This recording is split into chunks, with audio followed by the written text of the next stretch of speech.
안녕하세요. 마취과 의사 선생님들. 오늘도 Anesthesia and Perioperative Medicine 채널에 오신 것을 환영합니다. 오늘은 좀 무거운 이야기를 나눠볼까 합니다. 바로 미국 의료계에 느닷없이 던져진 이른바 10만 달러짜리 폭탄이라고 불리는 새로운 H-1B 비자 수수료 정책에 대한 이야기인데요. 이게 단순히 서류상의 숫자 몇 개가 바뀌는 그런 차원의 문제가 아닙니다. 이건 미국 의료의 최전선, 특히 우리 동료들이 일하는 수술실과 회복실, 그리고 가장 도움이 필요한 소외된 지역의 진료소를 묵묵히 지켜온 수많은 동료 의사들의 미래가 걸린 문제고요.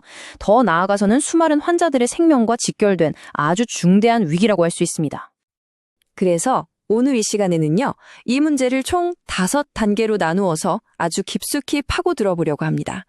우선 첫 번째로 도대체 H-1B 비자가 뭐고 지금 어떤 폭풍이 몰아치고 있는지 그 배경부터 살펴볼 거고요. 두 번째로는 뜬구름 잡는 이야기가 아니라 객관적인 데이터를 통해 H-1B의 현 주소를 정확히 진단해 보겠습니다.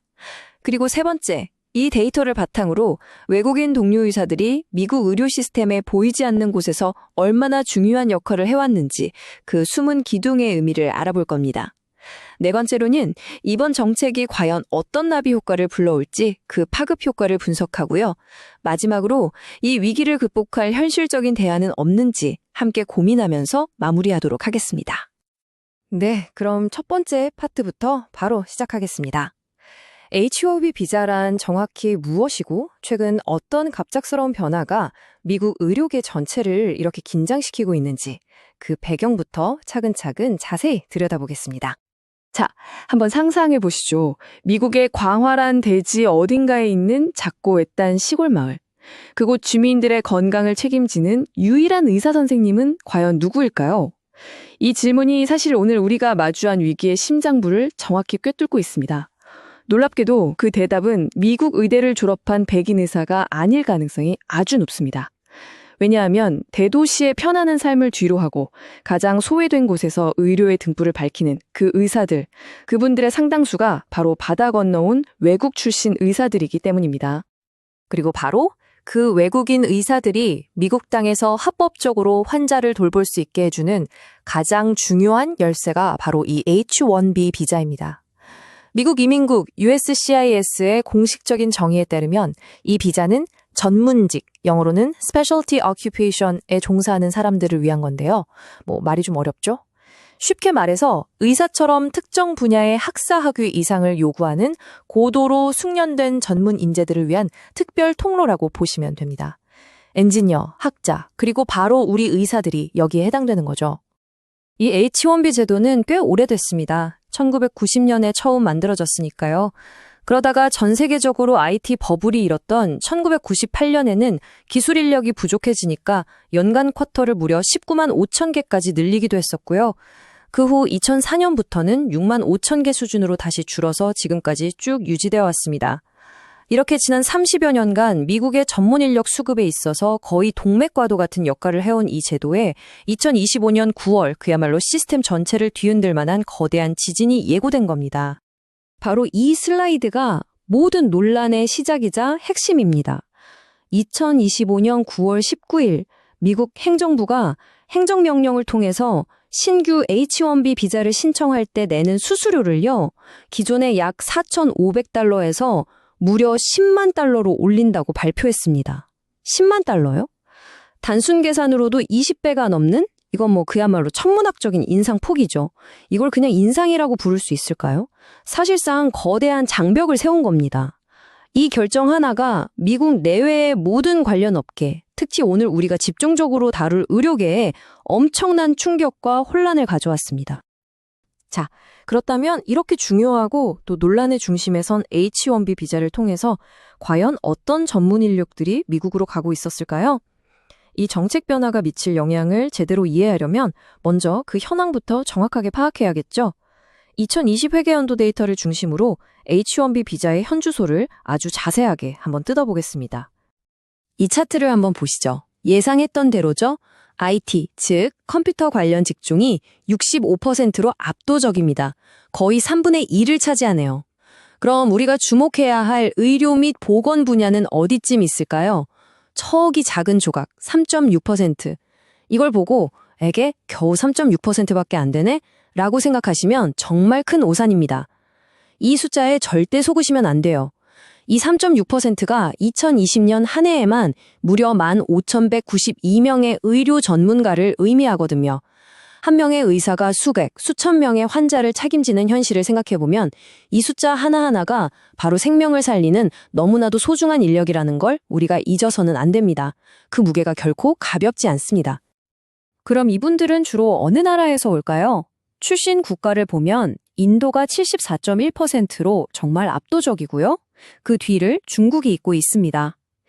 여기서 주목할 점은 상위 5개국 중에 캐나다를 제외한 4개국이 모두 아시아 국가라는 점입니다. 그리고 자랑스럽게도 우리 대한민국 역시 0.9%로 4위를 차지하고 있습니다. 이 데이터를 통해 수많은 한국의 우수한 의료 인재들이 이 H1B 제도를 발판 삼아서 미국 의료 현장 곳곳에서 활약하고 있다는 사실을 알 수 있죠. 학력 수준은 어떨까요? 이 그래프가 모든 걸 말해줍니다. 이분들은 그냥 단순한 인력이 아닙니다. 고도로 교육받은 엘리트 집단이죠.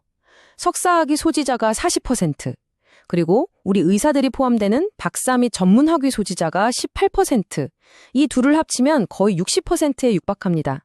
다시 말해 H1B 비자를 받는 사람 10명 중 6명이 석사 이상의 최고 수준 전문가라는 뜻입니다. 이분들의 전문성은 소득 수준에서도 그대로 드러납니다. 2020 회계연도 기준으로 H1B 승인자들의 연봉 중앙값이 95,000달러였습니다. 지금 환율로 계산하면 우리 돈으로 1억 3천만 원이 훌쩍 넘는 금액이죠. 이건 이분들이 그냥 미국에 가는 게 아니라 미국 내에서도 높은 소득 수준을 보이는 핵심 전문 인력으로 인정받고 있다는 명백한 증거입니다. 자, 이제부터가 오늘 이야기의 진짜 핵심입니다. 전체 H1B 비자에서 고작 3.6%에 불과한 이 외국인 의사들이 왜 미국 의료 시스템, 특히 가장 취약한 곳에서 숨은 기둥이라고 불리는지 그 이유를 데이터를 통해서 하나씩 아주 냉정하게 확인해 보겠습니다. 정말 충격적인 사실 아닌가요? 지금 현재 미국에서 흰 가운을 입고 환자를 보고 있는 의사 4명 중 1명은 미국이 아닌 외국에서 의학 교육을 받은 소위 IMG, International Medical Gradient입니다. 25%, 이 숫자는 이분들이 단순히 인력이 부족할 때 도움을 주는 수준을 넘어선다는 걸 의미합니다. 이분들이 없다면 시스템 자체가 무너질 수도 있는 그야말로 시스템의 대들보 역할을 하고 있다는 거죠. 대체 인력이 아니라 필수 인력인 겁니다. 이 표가 오늘 이야기의 모든 것을 요약한다고 해도 과언이 아닙니다. H1B 의사들은요, 미국 전역에 그냥 고르게 분포하지 않습니다. 이분들은 가장 필요한 곳, 가장 절실한 곳으로 갑니다. 여기 한번 보세요. 도시 지역과 농촌 지역을 비교해보면 도시에서는 전체 의사 중 H1B 의사 비율이 0.95%인데 농촌으로 가면 1.6%로 거의 2배 가까이 뜁니다. 그리고 더 충격적인 건 바로 아래. 빈곤 수준별 격차입니다. 가장 부유한 지역의 의존도가 0.54%일 때 가장 가난한 지역에서는 무려 2.0%로 4배나 치솟습니다. 이 데이터가 우리에게 외치고 있는 메시지는 단 하나입니다. H1B 의사들은 미국 의료 시스템의 가장 약한 고리를 지탱하는 안전망이고 가장 가난하고 소외된 사람들의 마지막 희망이라는 것입니다. 이 지도는 방금 보신 그 냉정한 데이터를 우리 눈에 아주 명확하게 보여주는 그림입니다. 지도에서 파란색이 짙을수록 HRC1 의사 비중이 높은 줄을 나타내는데요. 보시다시피 뉴욕이나 캘리포니아 같은 대도시가 아니라 중서부와 북동부의 넓은 농촌 지역들이 짙은 파란색으로 표시되어 있습니다. 이건 특정 지역들이 외국인 의사 없이는 사실상 의료 시스템 유지가 불가능한 아주 구조적인 의존 상태에 빠져 있다는 강력한 증거입니다. 이분들은 단순히 빈자리를 채우는 게 아닙니다. 미국 의대 졸업생들이 수입이 좋은 전문 과목으로 몰려갈 때 이 외국인 의사들은 지역사회의 건강의 기초가 되는 내과, 가정의학과 같은 1차 진료의 최전선을 묵묵히 지켜왔습니다.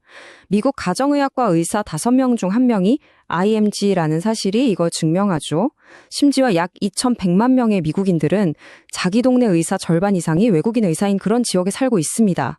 이분들에게 이 외국인 의사가 떠난다는 건 그냥 의사 한 명이 사라지는 게 아니에요. 동네의 유일한 진료소 문이 닫히고 내 가족의 생명선이 끊어지는 것을 의미합니다. 그렇다면 10만 달러라는 이 엄청난 수수료 장벽은 이처럼 복잡하고 또 어떻게 보면 위태롭게 얽혀있는 이 시스템에 과연 어떤 연쇄 효과를 가져올까요? 그 파급 효과를 정책 발표 직후에 아주 긴박했던 상황과 함께 분석해 보겠습니다. 이 타임라인을 보시면 정책 발표 이후에 의료계가 얼마나 신속하고 또 강력하게 대응했는지 알 수 있습니다.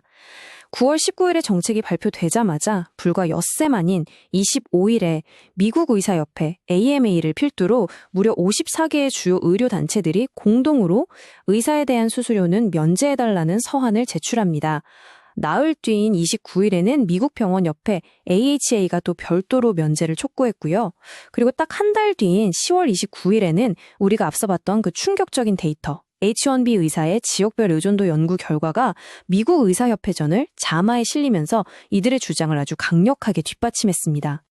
미국 의사협회, 즉 AMA는 정말 강력한 표현을 썼습니다.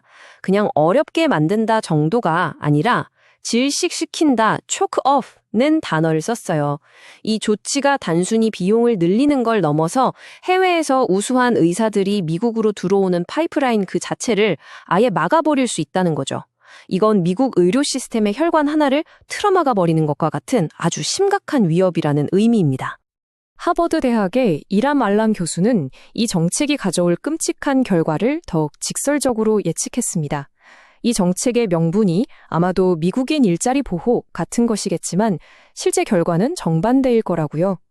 외국인 의사가 떠난 그 자리를 미국인 의사가 채우는 게 아니라 아무도 그 자리를 채우지 못해서 결국 진료소가 문을 닫고 제때 치료받지 못한 환자들이 목숨을 잃는 비극으로 이어질 거라고 아주 강력하게 경고했습니다. 이 정책은 이미 예견된 미국의 만성적인 의사 부족 문제를 더욱 심각하게 악화시킬 게 뻔합니다. 미국 의과대학협회 AMC는 현재 추세가 계속되면 2036년까지 미국 전역에서 최대 8만 6천 명의 의사가 부족할 거라고 이미 수년 전부터 경고해왔습니다. 불이 날 거라고 예고된 상황에서 매년 1만 명이 넘는 소방수를 공급해주던 중요한 파이프라인을 막아버리는 건 정말 불타는 집에 기름을 붓는 것과 같은 위험천만한 결정입니다. 의료계에 이렇게 강력하고 또 논리적인 반발에 부딪히자 백악관도 한 발 물러서는 듯한 태도를 보였습니다. 의사들이 국익을 위한 잠재적 면제 대상에 포함될 수 있다는 언급을 한 거죠. 하지만 이게 포괄적인 면제를 약속한 건 아니었습니다. 구체적인 지침도 없이 사안별로 검토해 볼 수 있다는 식의 애매한 여지를 남긴 것이어서 당장 내년도 의사 채용 계획을 세워야 하는 병원들의 불확실성을 해소하기에는 턱없이 부족했습니다. 자, 이제 마지막 파트입니다. 이렇게 심각한 위기 상황을 극복하고 장기적으로 지속 가능한 의료 인력 시스템을 구축하기 위해서 전문가들은 과연 어떤 정책적 대안들을 제시하고 있는지 구체적으로 한번 살펴보겠습니다. 전문가들의 해법은 아주 명확합니다. 2단계 접근법인데요. 첫째는 당장 피를 먹게 할 응급처치입니다. 의사와 필수 의료 인력에 대해서는 이 말도 안 되는 10만 달러 수수료를 즉각적이고 포괄적으로 면제해서 급한 불부터 꺼야 한다는 거죠. 그리고 둘째는 근본적인 치료입니다. 이번 사태로 명확하게 드러난 미국 의료의 고질병, 즉 해외 인력에 대한 과도한 의존을 줄이기 위해서 안정적인 비자 경로를 만들고 무엇보다 국내 의료 인력 양성에 대대적으로 투자하는 장기적인 구조 개혁이 필요하다는 것입니다. 이 표는 구체적인 실행 방안을 보여주고 있습니다. 단기적으로는 국익 면제 조항을 모든 의사에게 포괄적으로 적용해서 불확실성부터 없애야 합니다. 중장기적으로는 콘네르드 3군 같은 제도를 손봐야 하는데요. 이 제도가 제2원 비자로 온 의사들이 의료 취약지에서 3년 근무하면 영주권 기회를 주는 아주 좋은 제도인데 주별로 30명이라는 쿼터에 묶여 있어서 효과가 제한적입니다. 이걸 대폭 늘려야 한다는 거죠. 하지만 궁극적인 그리고 가장 어려운 해결책은 따로 있습니다. 바로 수십 년간 미국이 외면해온 문제입니다. 미국 내 의대 정원과 레지던트 쿼터를 늘리고 기피과인 1차 진료와 농촌 의료에 대한 재정 지원을 강화해서 미국 스스로 필요한 의사를 길러내는 시스템을 만드는 것. 그것이 근본적인 해결책입니다. 이번 H1B 수수료 인상 사태는 우리에게 바로 이 근본적인 질문을 던지고 있습니다. 지난 수십 년간 미국은 국내 의료 인력을 충분히 양성하는 어렵고 힘든 과제 대신에 외국인 의사라는 비교적 편리한 땜질식 처방에 의존해 왔습니다. 하지만 이제 그 처방전마저 위협받는 상황에 이른 겁니다. 과연 미국은 이 위기를 계기로 해외 인력에 대한 의존 구조를 넘어서 자국민의 건강을 스스로 책임질 수 있는 지속 가능한 시스템, 즉 진정한 치료제를 만들어낼 수 있을까요? 미국 의료 시스템은 지금 그 중대한 기로에 서 있습니다. 오늘 설명은 여기까지입니다. 감사합니다.